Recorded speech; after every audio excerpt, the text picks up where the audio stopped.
When I start to doubt, He reminds me of my purpose. July 17th, 2014. Recently, I started to have doubts about the amount of time I have been spending on Facebook. Is it all worthwhile? Should I be doing something else? Do I want to leave myself open to criticism each time I post something which may be a bit controversial? How do I tell my friends that I don't want to take part in some of the activities without offending them? This morning, I was browsing through my newsfeed when one item caught my attention. It was a request for help. My Facebook friend, Leah Hurley Myslicki from Shiloh Military Base, outlined a problem being faced by one of her friends. She was asking for help to get a friend's mother back to Shiloh from Edmonton because the family's daughter just had a brain operation. Basically, she wanted to know if anyone would be able to give this grandma a ride if they were heading east.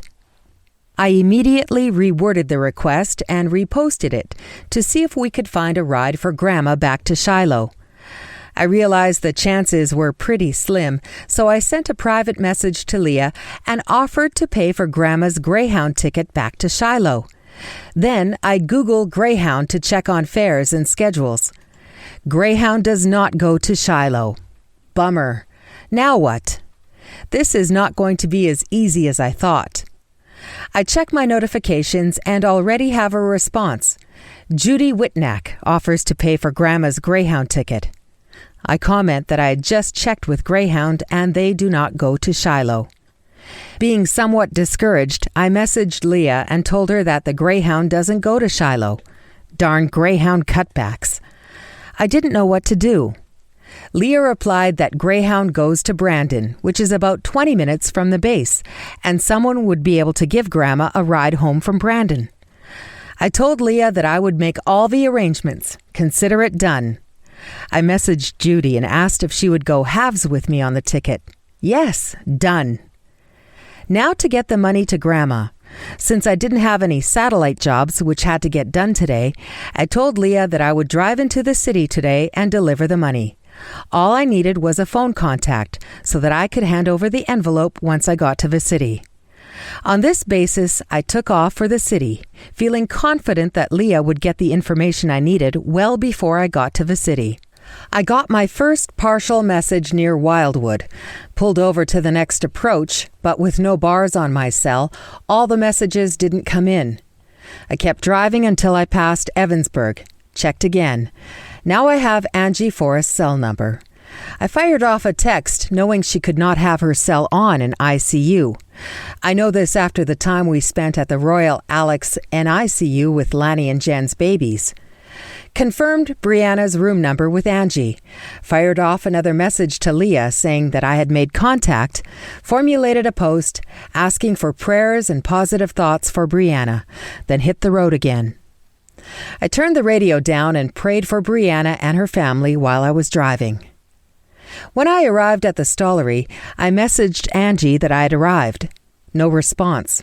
No problem. I know what the routine is for ICU. Checked in at the desk. No Brianna.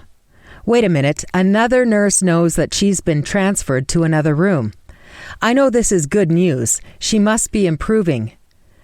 Nurse takes me to the new room, but Brianna is not there. Please wait as Brianna is having a bath. More good news.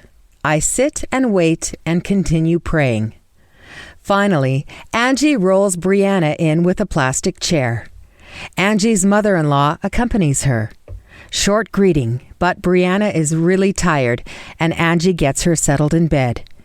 Angie just starts to explain the situation to me when a nurse walks in. She's Brianna's new nurse and asked to be filled in. Now I also know how Brianna's doing. Actually much better than I expected for a girl who just had brain surgery a few days prior. Once the nurse leaves, I turn over the envelope with the money for Grandma's Greyhound ticket, with a bit extra for meals on the 17-hour ride back to Brandon. In addition, I tell Angie that there is some extra money to help the family with expenses incurred while Brianna is in hospital. Angie gives me a big hug and starts crying. Before I know it, Brianna has her hand reaching for me, takes my hand, gives it a hug, and says, "I am happy because you are making my mom happy." From that moment on, Brianna has much to say, most of it on the theme of being happy. She gives my hands many hugs during the course of our conversations. Mom keeps reminding Brianna that she is supposed to rest, but somehow it seems more important to Brianna that she continues talking. Okay, she has completely melted my heart. After quite a lengthy visit, Dad arrives with Zoe, 8, and Madison, who is 7. There is much joy in the whole family as they discuss Brianna's condition and everything they'll be doing when she gets better. I'm falling in love with this family. I want to capture all the smiles and ask to take a family photo. Perfect. Well, the lighting isn't perfect, but the smiles certainly are. In a while, more family members arrive, and the room is getting crowded, so I take that as my cue to leave. This morning, I was having my doubts as to whether I should continue with Facebook, but he has found a very nice way of reminding me that I have a purpose to fulfill. Thank you, Lord, for the many blessings which you bestow upon me, my family, and friends.